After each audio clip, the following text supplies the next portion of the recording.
اعوذ باللہ من الشیطان الرجیم بسم اللہ الرحمن الرحیم ولا تکونوا، اور ان لوگوں کی طرح نہ ہو جاؤ کالذین، وہ لوگ کہ جنہوں نے تفرقہ ڈالا، واختلفوا، اور انہوں نے اختلاف کیا، کب کہ من بعد ما جاءہم البینات، بعد اس کے کہ آ گئی ان کے پاس واضح دلائل، کھلی نشانیاں، احکامات، آیات، اللہ کے حکم آنے کے بعد انہوں نے اختلاف کیا۔ وَأُولَئِكَ لَهُمْ عَذَابٌ عَظِيمٌ، اور یہی وہ لوگ ہیں کہ ان کے لیے بہت بڑا عذاب ہے۔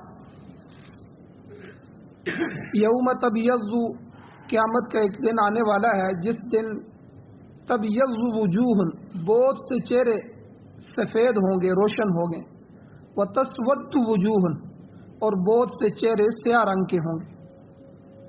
فَأَمَّا الَّذِينَ اسْوَدَّتْ وُجُوهُهُمْ، بس بہرحال وہ لوگ کہ جن کے چہرے کالے ہوں گے، سیاہ رنگ کے ہوں گے، ان سے کہا جائے گا اکفرتم بعد ایمانکم، کیا تم نے کفر کر لیا تھا اپنے ایمان کے بعد، ایمان لانے کے بعد تم کفر میں پڑ گئے، غلط کاموں میں پڑ گئے۔ فذوقوا العذاب، بس اب چکھو اس عذاب کو، بما کنتم تکفرون، بسبب اس کے جو تم کفر کرتے تھے۔ اور دوسرا گروہ وَأَمَّا الَّذِينَ ابْيَضَّتْ وُجُوهُهُمْ، بہرحال وہ لوگ کہ جن کے چہرے سفید ہوں گے، ففی رحمت اللہ، وہ اللہ کی رحمت میں ہوں گے، ہم فیہا خالدون، وہ اس میں ہمیشہ ہمیشہ رہیں گے۔ تلک آیات اللہ، اے اللہ کے بندو یہ اللہ کی نشانیاں، اللہ کی آیتیں ہیں کہ نتلوہا علیک بالحق، ہم ان کو تلاوت کرتے ہیں آپ کے اوپر حق کے ساتھ۔ وَمَا اللَّهُ يُرِيدُ ظُلْمًا للعالمین، اور اللہ تعالیٰ نہیں چاہتا، نہیں ارادہ کرتا ظلم کا جہان والوں کے ساتھ۔ وَلِلَّهِ مَا فِي السَّمَاوَاتِ وَمَا فِي الْأَرْضِ، اور اللہ ہی کے لیے ملکیت ہے جو کچھ بھی آسمانوں میں ہے اور جو کچھ بھی زمین میں ہے۔ وَإِلَى اللَّهِ تُرْجَعُ الْأُمُورُ، اور اسی کی طرف تمام معاملات لٹائے جاتے ہیں اور لٹائے جائیں گے۔ سورہ آل عمران کی آیت نمبر 105، 6، 7، 8 اور 109، یہ 5 آیتیں آپ کے سامنے تلاوت ہوئی ہیں، اور اس کا ایک درس گزر چکا ہے، اور آج کے درس میں کچھ دوسری چیزیں ان کی وضاحت کروں گا۔ پہلے درس میں میں نے یہ بات بیان کی تھی کہ یہ یہودی تھے کہ یہودیوں نے اپنے پیغمبر سے بھی اختلاف کیا، اپنی کتاب سے بھی اختلاف کیا، اور انہوں نے تورات کا حلیہ بگاڑ کے رکھ دیا، جہاں اپنی مرضی کا حکم تھا وہاں لگا دیا، جہاں اپنی مرضی کا حکم نہیں تھا اس کو کاٹ دیا، اس کی جگہ تحریف کر دی، دوسرا حکم لگا دی۔ تو اسی لیے پچھلے نبیوں کی جتنی کتابیں بھی ہیں وہ آج محفوظ نہیں ہیں، ان میں بے شمار جگہ تحریف ہو چکی ہے، محرف ہو چکی ہیں، بدل دی چکی ہیں، اور ان یہود و نصارہ نے قرآن مجید کو بھی بدلنے کی بہت کوشش کی۔ ہر زمانے میں کچھ نہ کچھ ایسے کام کرتے ہیں، کبھی انہوں نے قرآن مجید میں کچھ نئی صورتوں کا اضافہ کرنا چاہا، سورۃ المحبت، سورۃ الفلاح، سورۃ الفلاح، لیکن وہ کامیاب نہیں ہو سکی، کیونکہ قرآن مجید کے بارے میں اللہ نے خود قرآن میں فرمایا، باقی کتابوں کے بارے میں فرمایا کہ اے تورات والو، اے انجیل والو، تمہارے علماء کی ذمہ داری ہے، یہ کتابیں میں تمہارے جو ہے ذمہ داری میں دے رہا ہوں اپنی کتابوں کی حفاظت کرنا۔ لیکن قرآن مجید کے بارے میں فرمایا کہ انا نحن نزلنا الذکر وانا له لحافظون، اس مبارک قرآن کو میں خود نازل کر رہا ہوں اور ہم خود ہی اس کی حفاظت بھی کریں۔ تو اللہ تعالیٰ نے ہر زمانے میں قرآن مجید کے اندر تحریف سے محفوظ فرمایا۔ اب اختلاف یاد رکھیں کہ پچھلے درس میں میں نے کہا کہ اصول دین کے اندر اختلاف تو بالکل جائز نہیں ہے۔ جو اصولیات کے اندر اختلاف کرتا ہے، ضروریات دین میں اختلاف کرتا ہے، وہ دین سے نکل جاتا ہے، اس کا عقیدہ بگڑ جاتا ہے، وہ انسان گمراہ ہو جاتا ہے۔ جیسے صحابہ ہمارے اصول ہیں، اب جو صحابہ سے اختلاف کرے گا وہ شیعہ بن جائے گا، رافضی ہو جائے گا، کیونکہ صحابہ بنیاد ہیں، قرآن لانے والے صحابہ، حدیث دینے والے صحابہ، پیغمبر کے حالات بیان کرنے والے صحابہ، مقدس جماعت صحابہ، تو قرآن مجید کی اور حدیث کی اور ان سارے دین کی بنیاد صحابہ۔ اب یہ ضروریات ہیں، اصولیات ہیں۔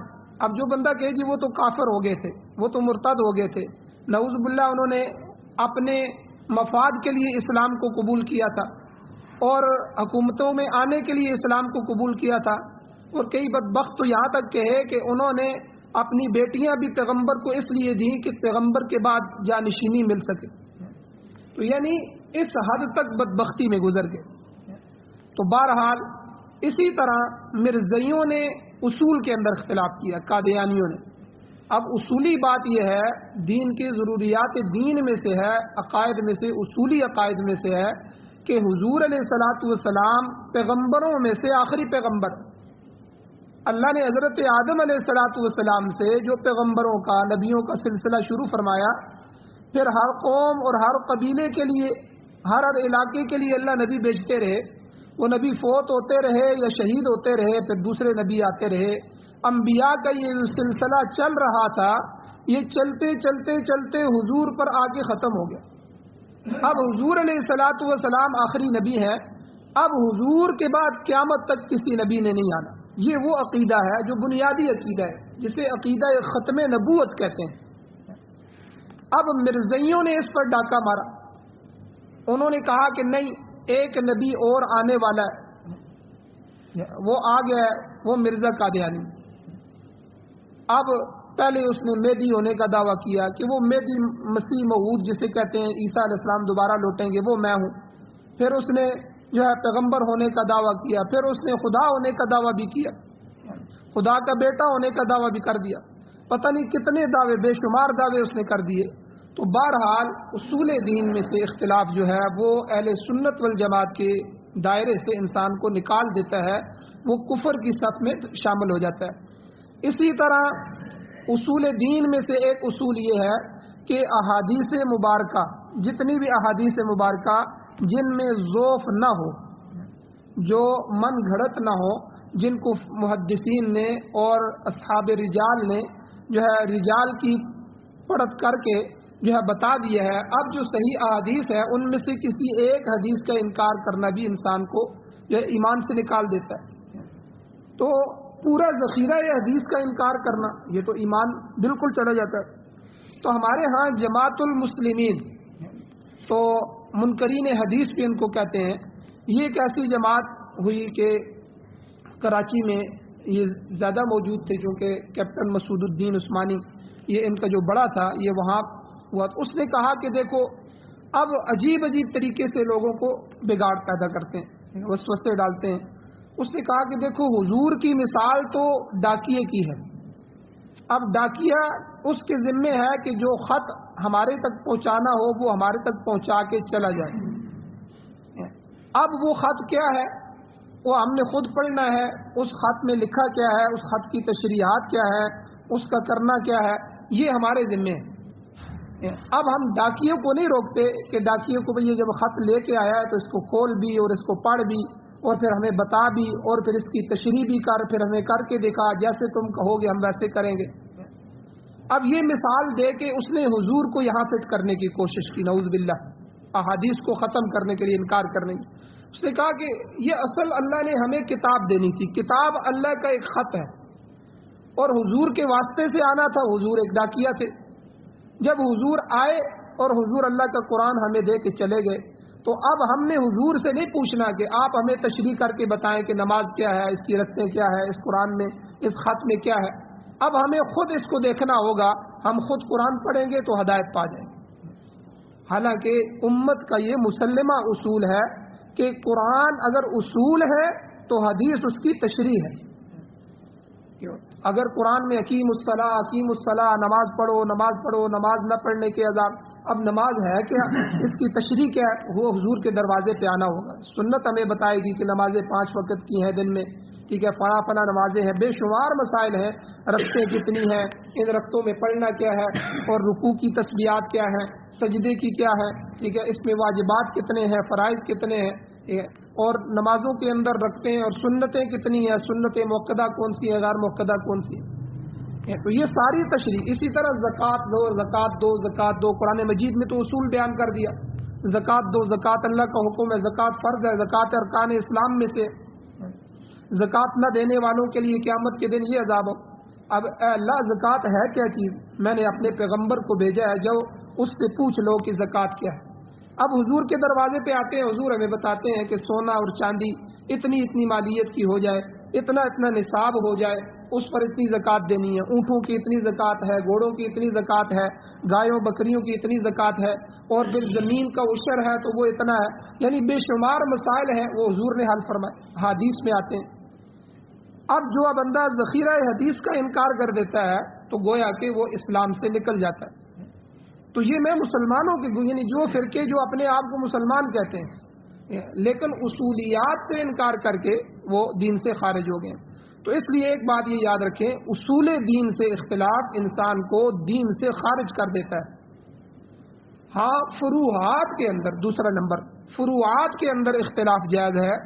تو اس میں بھی میں نے بہت سی شرطیں بیان کی تھیں کہ وہ خواہشات کے تابع نہ ہو، اپنی خواہشات کے لیے نہ ہو، اور پھر جو امت میں متفق چیزیں ہیں ان میں بھی اختلاف کرنا گویا کہ اصول دین میں اختلاف کے مترادف. تو بہرحال یہ تفصیلاً پچھلے درس میں یہ چیزیں بیان ہو چکی تھیں. آج کے درس میں کہ صحابہ کرام روشن ستارے ہیں، بالکل ہر صحابی اللہ کے نبی کا وہ روشن ستارے کی طرح.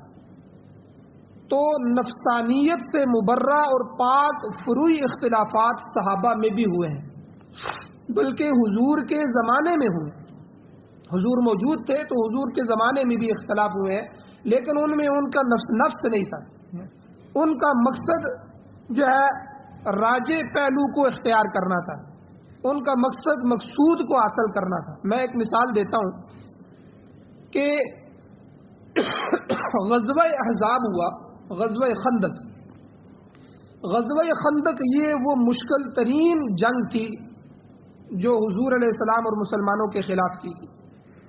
سارے عرب اکٹھے ہو گئے، سارے قبائل، کہ ہم ایک ہی دفعہ سارے مل کے مسلمانوں پر حملہ کرتے ہیں مدینے میں اور آج ان کے قصے کو ختم کرتے ہیں. اب آہستہ آہستہ آہستہ قبائل جڑ رہے ہیں اور حضور کو خبر پہنچ گئی. حضور علیہ السلام نے فرمایا کہ مدینہ چھوٹا سا ہے اور یہ اتنے بڑے قبائل ہیں، اب 5-5 ہزار جنگجو ہیں کہ قبیلے کے پاس، ٹھیک ہے، اور سارے قبائل جمع ہو رہے ہیں. اور یہودی جو ہے، حالانکہ یہودی جو مدینہ میں رہتے تھے تو وہ یہودی حضور کے ساتھ معاہدے میں تھے کہ بھائی تمہارا دشمن اور دوست ہمارا دشمن اور دوست، یہ معاہدہ چل رہا تھا کہ بھائی جو تم پر حملہ کرے گا ہم تمہارے ساتھ مل کے تمہارا دفاع کریں گے، جو ہم پر حملہ کرے گا تم ہمارے ساتھ مل کے ہمارا دفاع کرنا. حضور کے ساتھ معاہدہ ہو گیا. حضور پہ غم ہو گئے کہ چلو یہاں سے مسئلہ نہیں. تو اب یہاں سے جو ہے سارے مشرکین عرب، سارے قبائل جمع ہو گئے. اب حضور نے صحابہ سے مشورہ دیا کہ کیا کرنا چاہیے، مدینہ بھی بچ جائے، مسلمان بھی بچ جائے. تو صحابہ اکرام میں سے حضرت سلمان فارسی رضی اللہ تعالیٰ، یہ سلمان فارسی جو تھے فارس کے تھے، ٹھیک ہے، اور ایران کے تھے، تو وہاں سے آئے تھے اور حضور کے صحابی بنے تھے. اب سب صحابہ نے مشورہ دیا تو انہوں نے بھی ایک مشورہ دیا. انہوں نے کہا کہ اللہ کے نبی، ہمارے فارس میں جب کبھی ایسی جنگ ہو جائے کہ جس میں دشمن بہت زیادہ ہو اور آپ اپنے مقام کے اندر محصور ہو جائیں اور آپ نے اپنا وطن بھی بچانا ہو، شہر بھی بچانا ہو اور لوگ بھی بچانے ہو، تو ہم پورے شہر کے گرد خندق کھود دیتے ہیں، بڑا گڑھا کھود دیتے ہیں، بہت بڑا، تو دشمن اس کو عبور نہیں کر سکتا، آگے نہیں آ سکتا. پھر ہمارے تیر انداز اس طرف بیٹھے ہوتے ہیں تو جو اندر سے آنے کی کوشش کرتا ہے وہ تیر مار کے اس کو بھگا دیتے ہیں. اس طرح جنگ لمبی ہو جاتی ہے. دشمن تھوڑا بہت ٹولیوں کی شکل میں اندر آ بھی گیا، اس کے ساتھ اندر اندری جنگ ہو جاتی ہے. تو حضور کو ان کا مشورہ بڑا پسند آیا. تو حضور علیہ السلام نے صحابہ کو کہا کہ ٹھیک ہے آپ بھی جو ہے خندق کھودیں. تو یہ خندق کھود دی گئی. لمبے واقعات ہیں انشاءاللہ سورہ احزاب میں تفصیلاً بیان ہوں گے. اب جنگ ہوئی. اب اس میں کئی جو ہے دن، کئی ہفتے وہ مشرکین آگے نہیں آ سکتے تھے، ٹھیک ہے، اور اسی طرح یہاں سے پھر بیچ میں طوفان چلا، لیکن یہ جنگ اتنی سخت تھی، وہاں سے تیروں کی وہ بارش کرتے تھے پورے مدینے میں، تو سارے کے سارے لوگ جو ہے وہ گھروں میں محصور ہو گئے اور کئی زخمی بھی ہوئے۔ تو حضور علیہ الصلوۃ والسلام کی یہ پہلا موقع تھا کہ کئی نمازیں قضا ہو گئی، پہلا موقع تھا کہ حضور کی نمازیں قضا ہو گئیں کہ باہر نہیں نکل سکتے تھے، عجیب افراتفری تھی۔ تو اس میں ہوا یہ، جس بات کی طرف میں آنا چاہتا ہوں کہ بنو قریظہ، یہ جو یہودیوں کا، جو مدینہ کے اندر بیٹھے ہوئے یہودی تھے، جن سے حضور کا معاہدہ تھا کہ ہم آپ کے حلیف ہیں، تو آپ کے دوست کی طرح ہیں، آپ کا دشمن ہمارا دشمن، آپ کا دوست ہمارا دوست، ہم دونوں ایک اسی طرح۔ انہوں نے اندر اندر سے جو ہے مشرکین مکہ کو یہ رائے دی تھی کہ تم حملہ کرو، ہمارا بتانا نہیں ہے، تو ہم اندر سے تمہارا ساتھ دیں، تم باہر سے حملہ کرنا، ہم اندر سے ساتھ دیں گے۔ تو اب یہ غدار بن گئے، اب جنگ ختم ہو گئی اور سخت طوفان آیا، خیمے اکھڑ گئے اور جو مشرکین کے لشکر تھے وہ تتر بتر ہو گئے، ان کے اونٹ بھاگنے لگے اور جو ہے یہ معاملات ہوئے، تو وہ سارے قبائل بھاگ گئے۔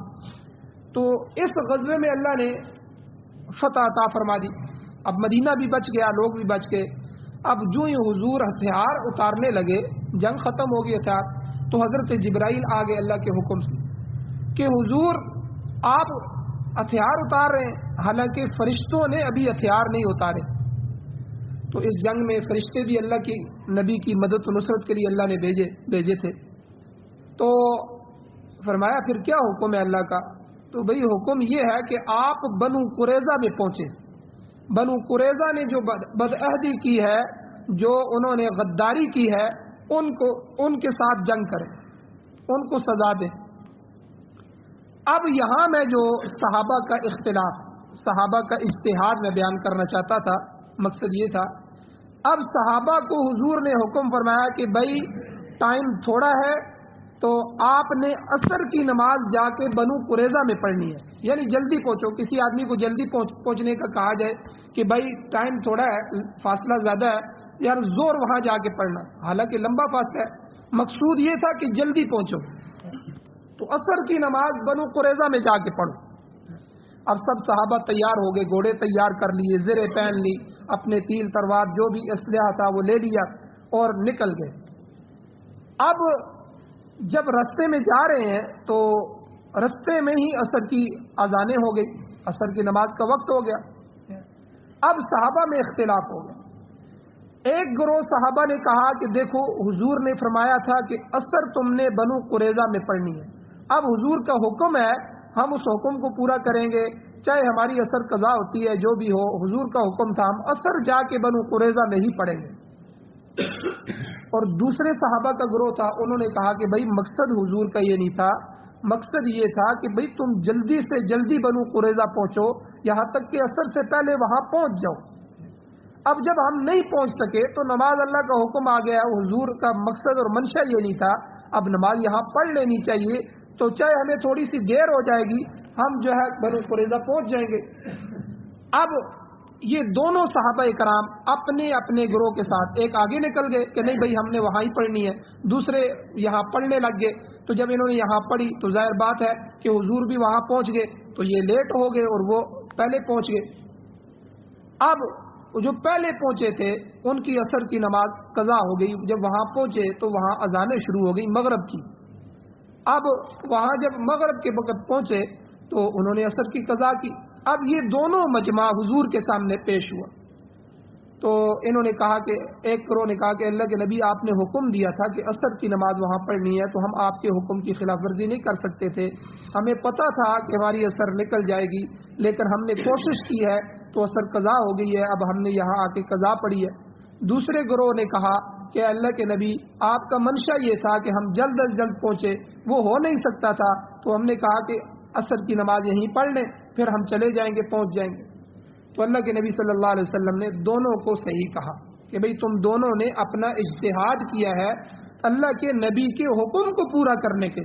اب دیکھیں دونوں نے اجتہاد کیا، اب دونوں الگ الگ ہوئے ہیں، اپنے رائے میں اختلاف ان کا ہو گیا ہے، لیکن ہوا کیا ہے کہ مقصود کو حاصل کرنے کے لیے اللہ کے نبی کا حکم حل ہو جائے. تو یہ جو اختلاف ہوا ہے تو صحابہ میں بھی اسی طرح اختلافات ہو گئے. تو یہ فروعی اختلافات ان کے نفسانیت سے نہیں تھے، نفسانیت اور خواہشات اس میں نہیں تھی، یہ ان سے مبرہ تھے. یہ تحقیق اور تجسس کے لیے اختلافات ہوتے ہیں. یہ ائمہ دین کے اندر بھی اختلاف ہوتے ہیں. یہ جو چار مسلک ہیں نا، امام اعظم ابو حنیفہ رحمہ اللہ، امام مالک رحمہ اللہ، امام شافعی رحمہ اللہ، اور اسی طرح امام احمد بن حنبل رحمہ اللہ، یہ حنبلی، شافعی، حنفی، ٹھیک ہے، مالکی، یہ چار مسلک فقہا کے، فقہ کے پوری دنیا میں رائج ہیں.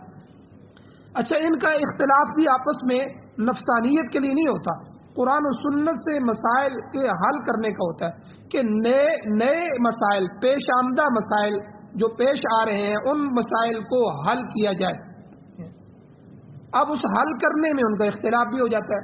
میں آپ کو ایک مثال دیتا ہوں، بہت پیاری مثال ہے، سمجھ آ جائے گی.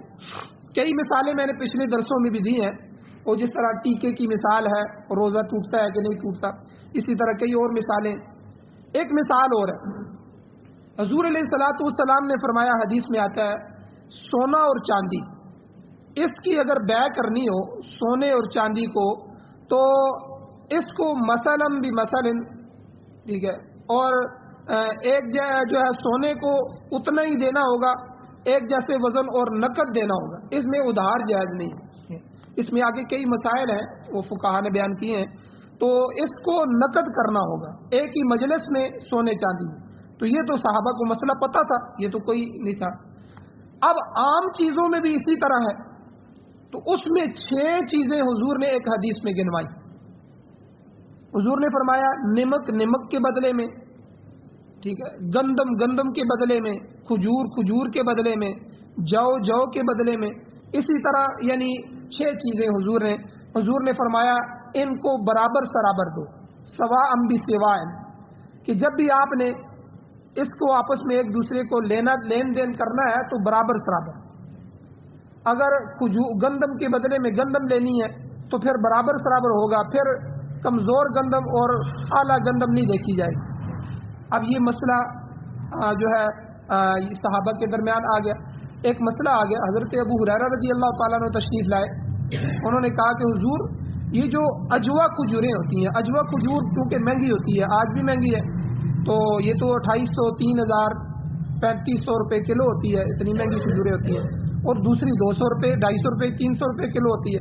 اب کھجور تو کھجور ہے، دونوں جنس ایک ہے، لیکن فرق ہے قیمتوں میں، اعلیٰ ہے، ادنا ہے. گندم میں بھی اسی طرح ہوتا ہے. چاولوں کی بے شمار قسمیں ہوتی ہیں.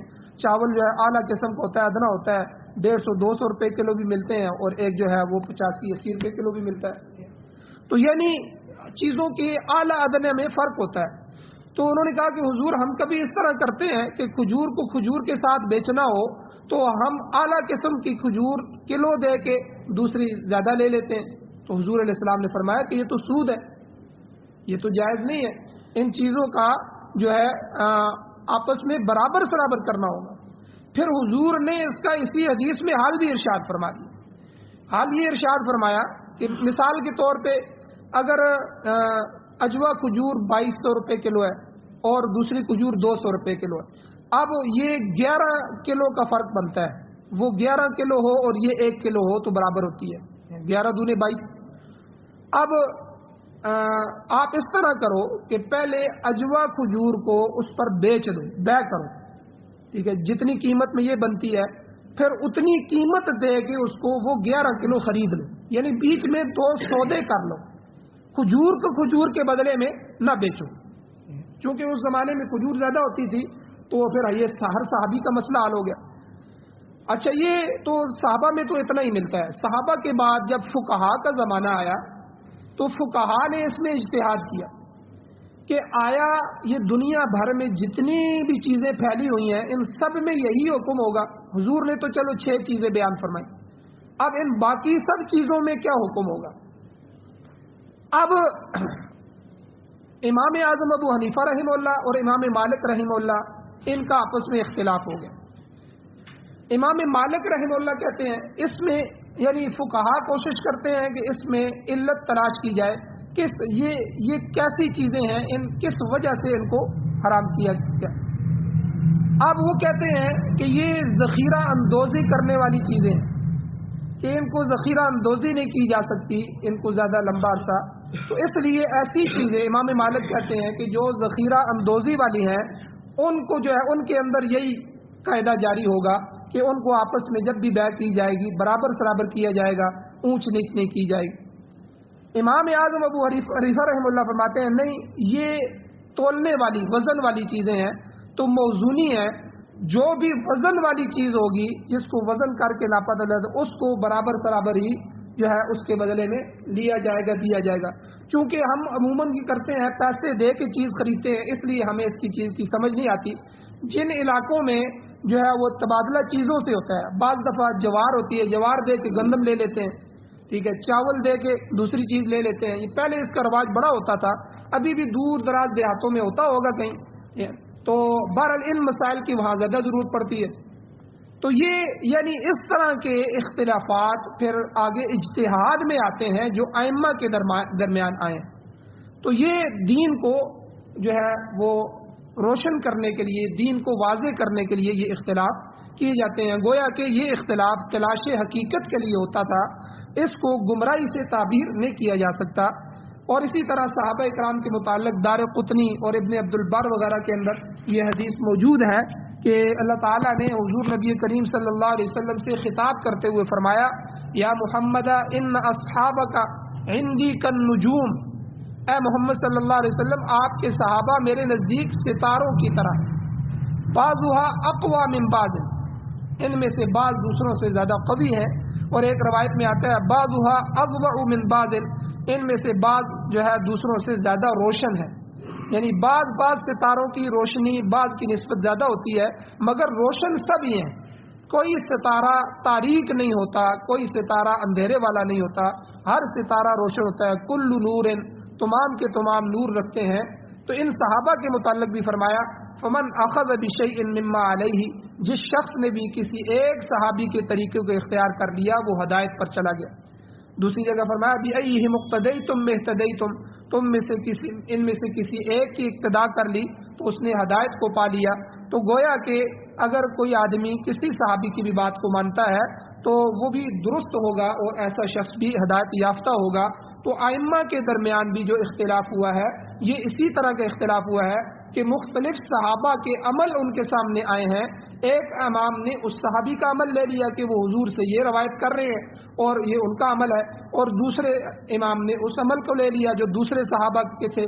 تو دونوں گویا کہ یہاں ایک بڑی پیاری بات کسی عالم نے کہی کہ یہ جو پوری دنیا میں جو ہے حضور کی ہر سنت اور ہر ادا جو حضور کے جسم سے نکلی ہے اس پر عمل ہو رہا ہے، یہ اسی وجہ سے ہو رہا ہے کہ یہ اللہ تعالیٰ اپنے محبوب کے ہر عمل کو دنیا میں زندہ رکھنا چاہتے ہیں۔